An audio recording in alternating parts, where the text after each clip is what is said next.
ብሩህ ፈገግታ፣ ያው የተለመደው ትህትና የተመላበት ጠንካራ ባህሪ ቀጠሉ። ይህ የኤርትራ ክፍለ ሀገር ቀይ ኮከብ ሁለገብ አብዮታዊ ዘመቻ የታቀደውና የተዘጋጀው የኢሰፓኮ ማዕከላዊ ኮሚቴ ሁለተኛ መደበኛ ስብሰባ የሰሜን ተገንጣይ ወንበዴዎችን በማስመልከት የሰጠውን ውሳኔ መሰረት በማድረግ ነው። ውሳኔውን ጠቅሳለሁ። ውሳኔውን አነበቡ። የኢሰፓኮ ማዕከላዊ ኮሚቴ ሁለተኛ መደበኛ ስብሰባ ያሳለፈው ውሳኔ፣ አንደኛ፣ በኤርትራ ክፍለ ሀገር ውስጥ አብዮቱ በፈጠረው አመቺ ሁኔታ ላይ በመመስረት ልማት እንዳይፋጠንና እንዳይስፋፋ የሚያውኩትን ጸረ አንድነትና ጸረ አብዮት ወንበዴዎችን በመመንጠርና በዚያ በኩል ኢምፔሪያሊዝምን አለኝታ በማሳጣት የሰላም ዋስትና እንዲረጋገጥ እንዲደረግ። ሁለተኛ፣ በማወቅም ሆነ ባለማወቅ ከወንበዴዎች ጋር በመሆን ወይም በመተባበር አገራቸውን የበደሉና አሁን ግን ስህተታቸውን በመገንዘብና በመጸጸት ወደ አብዮቱ ሰፈር የሚመለሱት በሰርቶ አደሩ የአዲስ ህብረተሰብ ግንባታ ትግል ውስጥ ሙሉ ተሳታፊ እንዲሆኑ እንዲደረግ።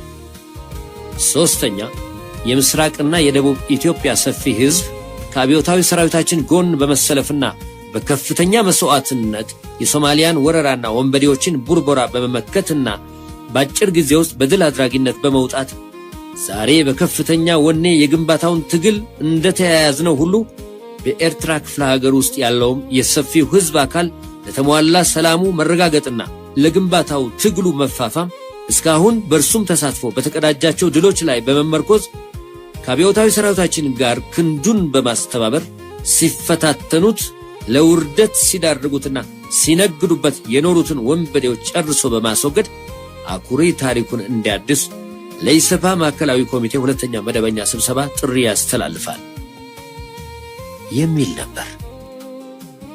ሰውየው ኢሰፓኮ የሰጠውን ውሳኔ አንብበው ከጨረሱ በኋላ ጓዶች፣ የዚህ ታሪካዊ ዘመቻ ዓላማና ተግባር ባጭሩ ይህን ታሪካዊ ጥሪና ውሳኔ ተግባራዊ ማድረግ ነው።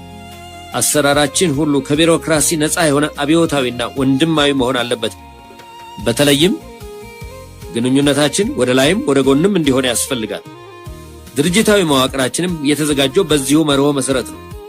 ወደ ዝርዝር መግለጫ ከመሄዳችን በፊት እዚህ ላይ ጥያቄ ወይም አስተያየት ካለ ግልጽና ዲሞክራሲያዊ ውይይት ማካሄድ ይቻላል። ለጊዜው ዝም ሆነ። ሁሉም ይተያይ ጀመር። አብዛኛዎቻችን መቼም ኋላ መተቻቸት ነው እንጂ የሚቀናን በቦታው ላይ ፊት ለፊት የሚሰማንን ጥያቄ ለመጠየቅም ሆነ ሐሳብ ለመስጠት አይሆንልንም።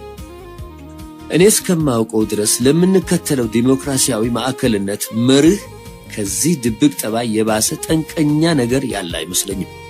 ከድክመታችን የተነሳ ዲሞክራሲያዊነትን እያጠፋን ማዕከላዊነትን ብቻ በማጠናከር ኃላፊነትን በአንድ ሰው ወይም በጥቂት ሰዎች ላይ እንዳንጥል ሁል ጊዜ ያሰጋኛል።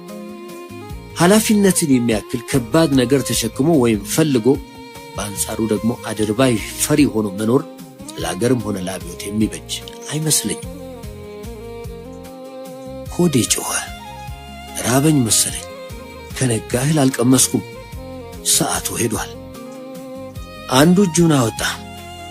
እሺ ጓድ፣ ግድ የለም ቁጭ ብለህ ይሄ ዘመቻ አብዮታዊ ዘመቻ የኤርትራ ክፍለ ሀገር ቀይ ኮከብ ማለቴ በአሁኑ ጊዜ የታቀደው ወይም አሁን እንዲሆን የተመረጠበት ምክንያት ምንድነው ጓድ ሊቀመንበር? ጥያቄውን የጠየቀው ሰው ከመመንመኑ የተነሳ የነደደች ክብሪት ስንጥር ይመስላል። ሰውነቱም እጁም ከንፈሩም ይንቀጠቀጡ ነበር። አገጩ ሁሉ ይንቀጠቀጥ ነበር። ከፊት ለፊት ነበር የተቀመጠው። ሰውየው መቼም ጥሩ ተናጋሪ ብቻ አይደሉም፣ ጥሩ አድማጭም ናቸው። እያንዳንዱ ሰው የሚናገረውን በጥንቃቄና በትዕግስት የማድመጥ ችሎታ አላቸው። እሺ ጓድ፣ ጥሩ ጥያቄ ነው አሉ። እውነትም ጥሩ ጥያቄ ነበር። የሚሰጡትን መልስ በጥንቃቄ ለማስፈር ተዘጋጀው። ወስፋቴ መንጫጫቱን አቁሞ ነበር።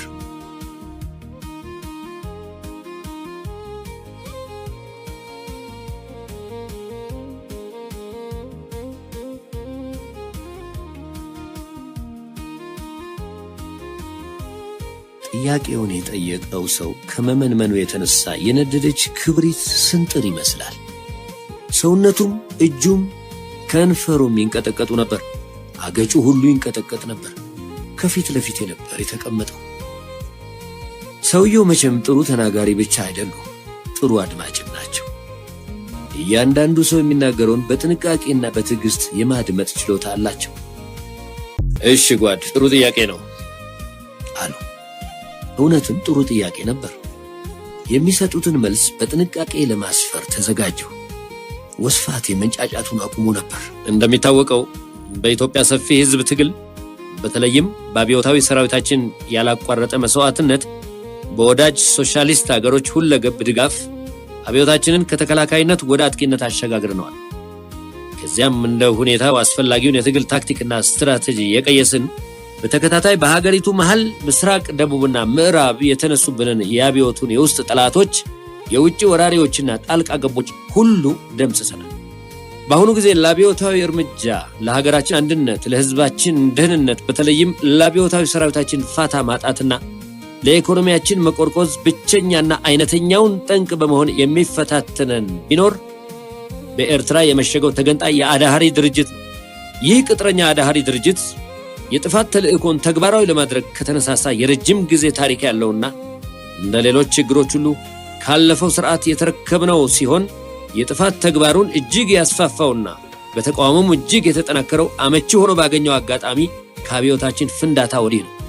ይህ አዳሃሪ ገንጣይ ድርጅት አብዮቱ በመጣባቸውና የመደብ ትግሉም ባንገዋለላቸው የውስጥ ጠላቶቻችን ድጋፍና የውጭ ኃይሎች እርዳታ ከጊዜ ወደ ጊዜ እየተጠናከረና በዚያውም መጠን የጥፋት ተግባሩን እያስፋፋ መጥቶ በተለይ እኛ በተለያዩ ችግሮች ተወጥረን በነበረበትና እሱ ከመላው አድህሮት ካምፕና ከዓለም አቀፍ ኢምፔሪያሊዝም ከፍተኛ የሞራልና የማቴሪያል እርዳታ አግኝቶ ዓላማውን እስከ ማሳካት ተቃርቦ በነበረበት ወቅት ማለትም ከ3 ዓመት በፊት ሁለተኛው ነፃ አውጪ አብዮታዊ የጦር ሰራዊታችን አይቀጡ ቅጣት እየቀጣ ወንበዴው ተንሰራፍቶባቸው በነበሩት የክፍለ ሀገሪቱ 7 አውራጃዎች በማስወጣት ከሱዳን ሪፐብሊክ ጋር በሚያዋስነን አንድ አውራጃ ማለትም በሳህል አውራጃ እንዲሰባሰብ አስገድዶታል።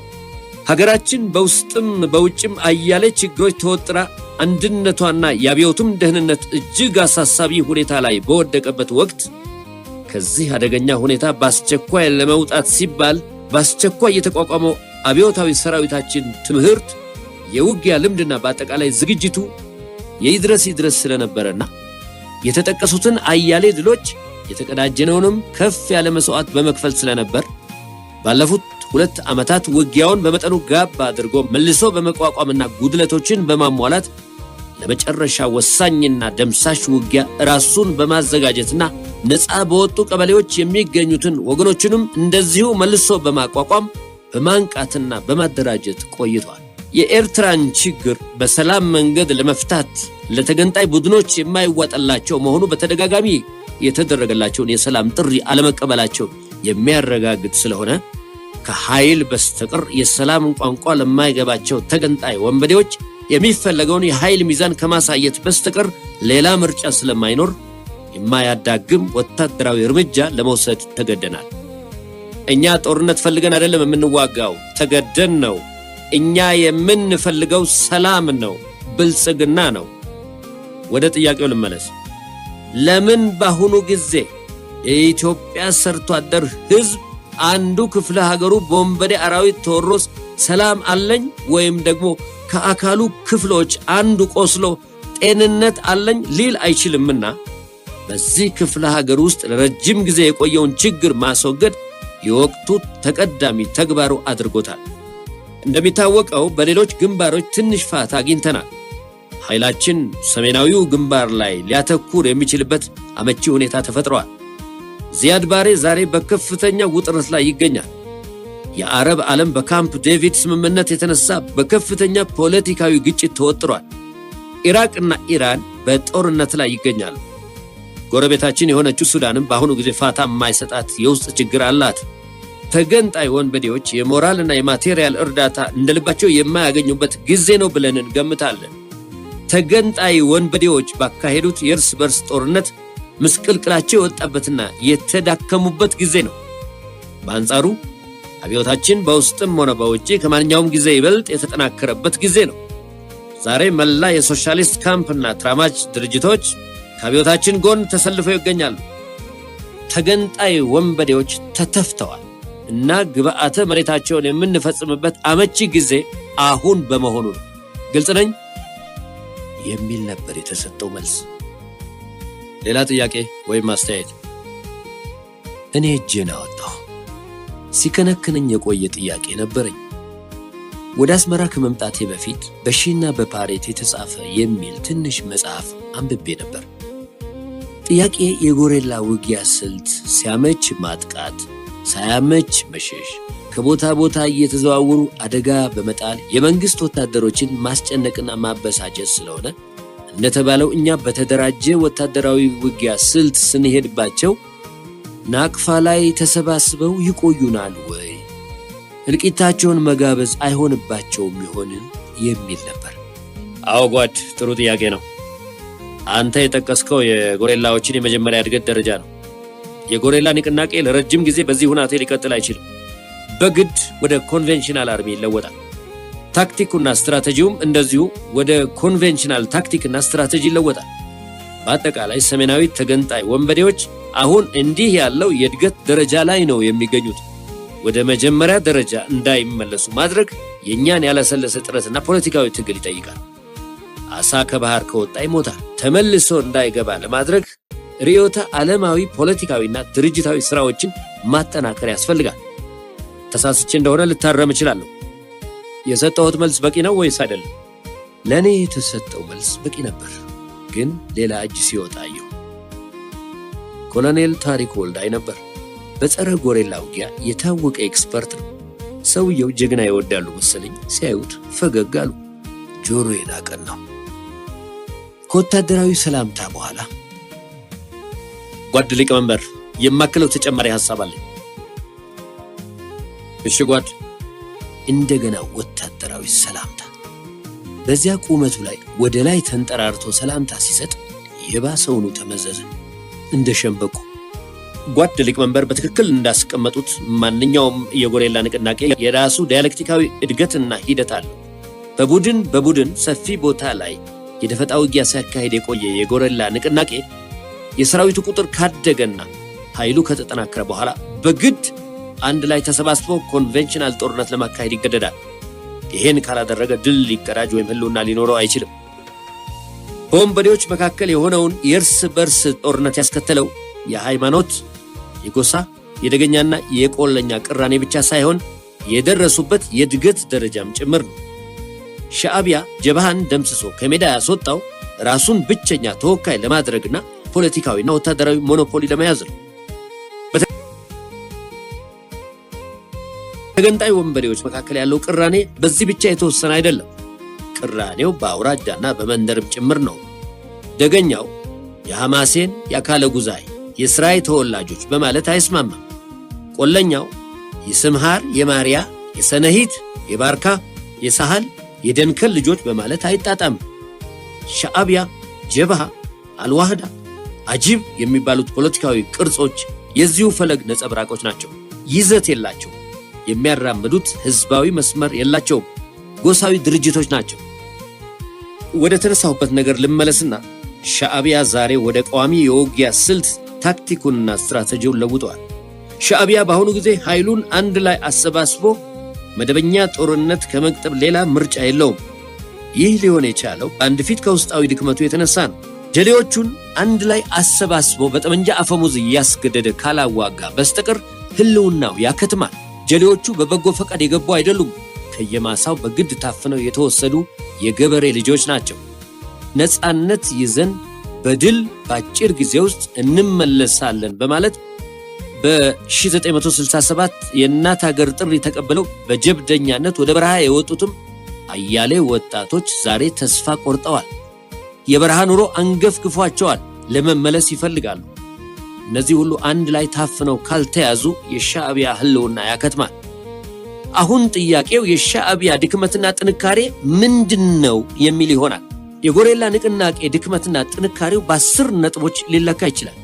እነዚህም የውጊያ ወረዳ አመችነት ቴሬን፣ የሰራዊቱ ሞራል፣ ፖለቲካዊ ንቃት፣ ሎጂስቲክ፣ የሰራዊቱ ተዋጊነት ብቃት ወይም ስልጠና፣ የመሳሪያ አይነት፣ የመሪዎቹ ብቃት፣ ዲሲፕሊን፣ መጠጊያ ሀገር ወይም ስፍራ ሳንክቹሪ እና ህዝባዊ ድጋፍ ናቸው በማለት መለኪያ ነጥቦቹን ከደረደረ በኋላ ለእያንዳንዱ አርዕስተ ነገር 10 ነጥብ እየሰጠን ከመቶ ብንተምን ሻዕቢያ ዛሬ ያለበትን ፖለቲካዊና ወታደራዊ ሁኔታ በተጨባጭ ለመገመት ይቻላል። በአጠቃላይ የሻዕቢያ ሰራዊት ሞራል ወድቋል። የሚሰጠውን ፖለቲካዊ ትምህርት በአድርባይነት ካልሆነ በቀር ከልቡ የሚቀበል ያለ አይመስለኝም። የሚተዳደረው በጠመንጃ አፈሙዝ ዲሲፕሊን ነው። ህዝባዊ ድጋፍ የለውም። ዛሬ የኤርትራ ሰርቶ አደር ህዝብ ምንም እንኳ በረሃ ላሉት ልጆቹ ቢያስብም ስጋ ነውና በሙሉ ልቡ ሰላምን ይፈልጋል።